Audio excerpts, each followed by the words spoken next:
കാളിദാസ, അങ്ങ് മനോഹരങ്ങളായ ശ്ലോകങ്ങൾ രചിക്കുന്നതിൽ അങ്ങയ്ക്കുള്ള വൈദഗ്ധ്യം പ്രകടമാക്കി കഴിഞ്ഞു. ഗുരുകുലത്തിൽ അങ്ങയുടെ സേവനം ലഭ്യമാകാൻ തുടങ്ങിയതു മുതൽ വ്യക്തമായ മാറ്റം കാണാൻ കഴിയുന്നുണ്ട്. അങ്ങ് മഹാദേവൻ ശിവന്റെ താണ്ഡവ നൃത്തത്തെക്കുറിച്ചും ഭരതമുനിയുടെ നാട്യശാസ്ത്രത്തെക്കുറിച്ചും കാവ്യ നാടകാദികളെക്കുറിച്ചും ശിഷ്യർക്ക് എത്രയോ മനോഹരമായി വർണ്ണിച്ചു കൊടുക്കുന്നു.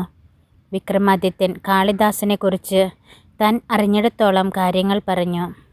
മഹാരാജൻ, എന്തുകൊണ്ടോ എനിക്ക് താൽപ്പര്യം കാവ്യനാടകാദികളിലാണ്. അതുകൊണ്ടുതന്നെ അതിൽ ലഭ്യമായ രചനകളെ അധികം താൽപ്പര്യത്തോടെ അറിയാൻ ശ്രമിച്ചു. എൻ്റെ യാത്രകൾ അറിവ് നേടാനുള്ളവയായിരുന്നു. ഈ ആർഷഭൂമിയിൽ ഓരോ പ്രദേശത്തും പ്രചരിച്ചിട്ടുള്ളതും പ്രചരിച്ചുകൊണ്ടിരിക്കുന്നതുമായ രചനയെക്കുറിച്ച് ഞാൻ മനസ്സിലാക്കി. അത് ശിഷ്യന്മാർക്ക് പറഞ്ഞു കൊടുക്കുകയും ചെയ്യുന്നു. താൻ എത്രയോ ദേശങ്ങൾ കണ്ടിരിക്കുന്നു. അവിടുത്തെ സംസ്കാരത്തെക്കുറിച്ചും ജനങ്ങളുടെ ജീവിത രീതിയെക്കുറിച്ചും ഭൂപ്രകൃതിയെക്കുറിച്ചുമെല്ലാം എല്ലാവരും അറിയേണ്ടതാണ്. വളരെ നല്ലത്. പക്ഷേ അങ്ങയുടെ കഴിവ് രചനകളിൽ പ്രതിഫലിക്കണമെന്നും മഹത്തായ രചനകൾ ലഭിക്കണമെന്നും ഉജ്ജയിനി ആഗ്രഹിക്കുന്നു. അങ്ങ് രചിക്കുന്ന ശ്ലോകങ്ങൾ ഇതിനകം തന്നെ അക്ഷരശ്ലോക സദസ്സുകളിൽ പ്രചരിച്ചു കഴിഞ്ഞു. അതുവരെ നിശബ്ദയിലായിരുന്ന വിദ്യോത്തമ പറഞ്ഞു. അങ്ങയ്ക്ക് വേണ്ടതായ എല്ലാവിധ രാജകീയ സൗകര്യങ്ങളും ലഭ്യമാകും.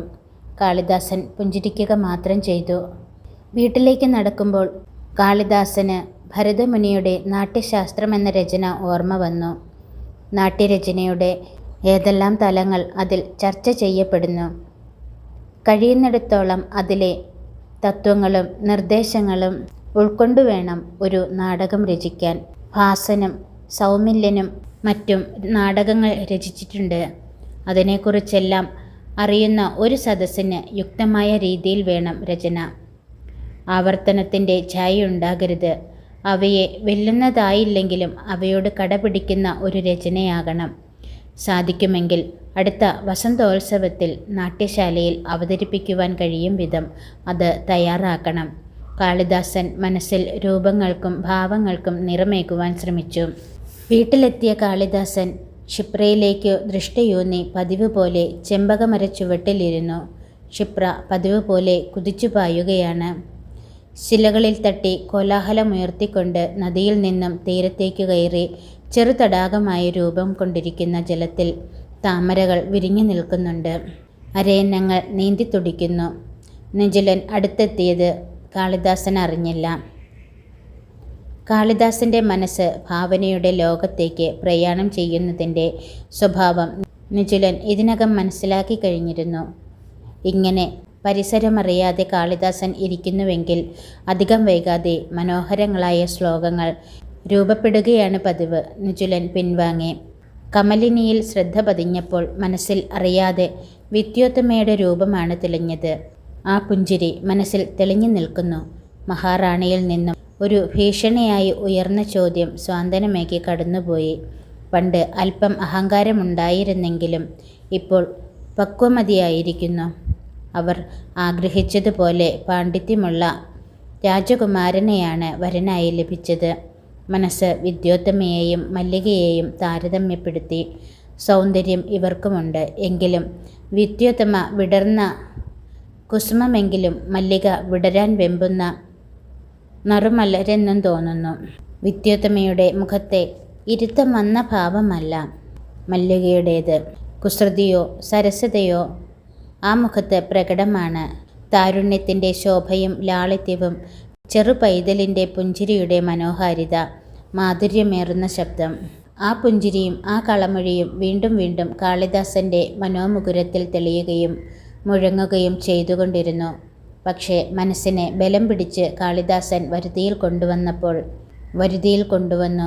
മനസ്സ് ഉഴറി നടക്കാൻ പാടില്ല. മനോഹരമായ ഒരു രചനയാണ് ഇപ്പോൾ തൻ്റെ ലക്ഷ്യം. മനസ്സ് അതിലാണ് ശ്രദ്ധിക്കേണ്ടത്. കാളിദാസൻ പിന്നീട് ദിവസങ്ങളോളം രാജ്യസഭയിലേക്ക് പോയില്ല.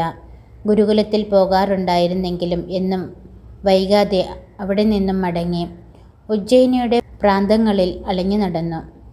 പല ദിവസങ്ങളായി കാളിദാസനെ രാജ്യസഭയിൽ കാണാതിരുന്നതുകൊണ്ട് വിക്രമാദിത്യൻ സേവകരെ വിട്ട് അന്വേഷിപ്പിക്കുകയുണ്ടായി. താൻ ഇവിടെയുണ്ടെന്ന് പറഞ്ഞേക്കൂ എന്ന് മാത്രം പറഞ്ഞ് സേവകരെ തിരിച്ചയച്ചു. കാളിദാസന്റെ മനസ്സ് പൗരാണികവും ചരിത്രപരവുമായ കഥകളിലും കേട്ടുകേൾവികളിലും പരതി.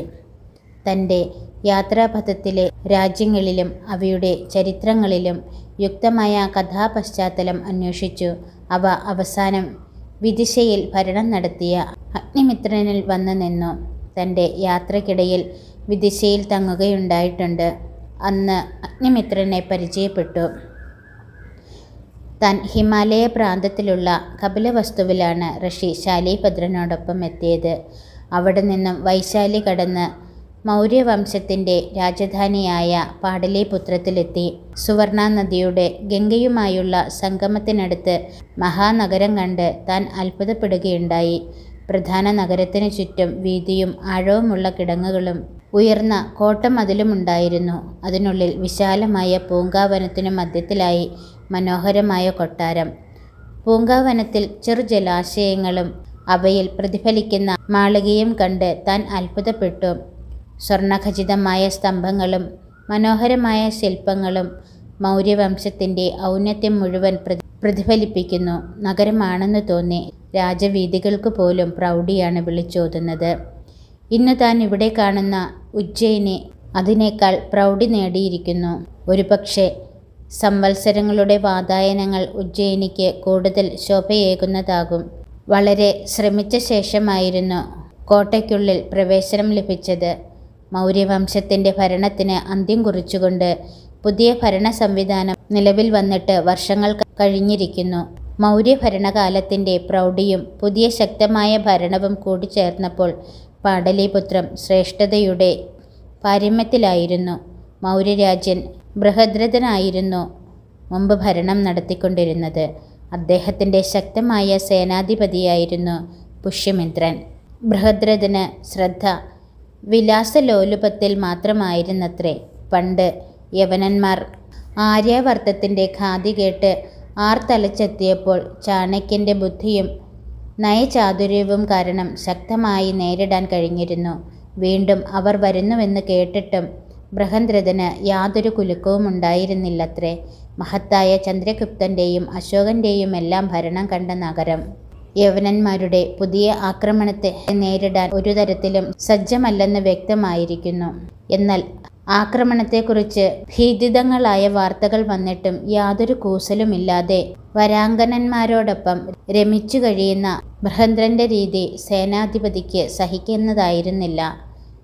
സേനാധിപൻ കഴിവുറ്റവനും രാജാവ് വിലാസലോലുപനുമായിരിക്കുന്നതുകൊണ്ട് സേനാധിപൻ്റെ വാക്കുകൾക്കായിരുന്നു വില. പലപ്പോഴും ഭരണകാര്യങ്ങൾ നിയന്ത്രിച്ചിരുന്നത് പുഷ്യമിത്രനായിരുന്നു. മന്ത്രിമാർ രാജാവിനോട് അഭ്യർത്ഥനകൾ നടത്തിയെങ്കിലും യാതൊന്നും കേൾക്കാൻ അദ്ദേഹത്തിന് നേരമുണ്ടായിരുന്നില്ല.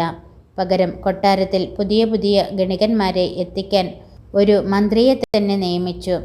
മധുപാന മേളകൾ മാത്രമേ നടക്കുന്നുള്ളൂ എന്ന സ്ഥിതിയിലെത്തിയപ്പോഴാണ് മന്ത്രി വളരെ നിർബന്ധിച്ച് രാജസഭ വിളിച്ചുകൂട്ടിയത്. അവിടെയും മതമത്തനായി കാമിനിമാരുടെ തോളിൽ കൈയിട്ട് സിംഹാസനത്തിലിരിക്കുന്ന രാജാവിനോട് മന്ത്രിമാർ മാറി മാറി അഭ്യർത്ഥന നടത്തി. അവസാനം സേനാധിപൻ രാജ്യം നേരിടുന്ന ഭീഷണിയെപ്പറ്റി ശക്തമായ ഭാഷയിൽ സംസാരിച്ചു. മധുരയും സാകേതവുമെല്ലാം കടന്ന് പാടലീപുത്രത്തെ സമീപിക്കുന്ന യവന സൈന്യത്തെ നേരിടേണ്ടത് അനിവാര്യമായിരുന്നു.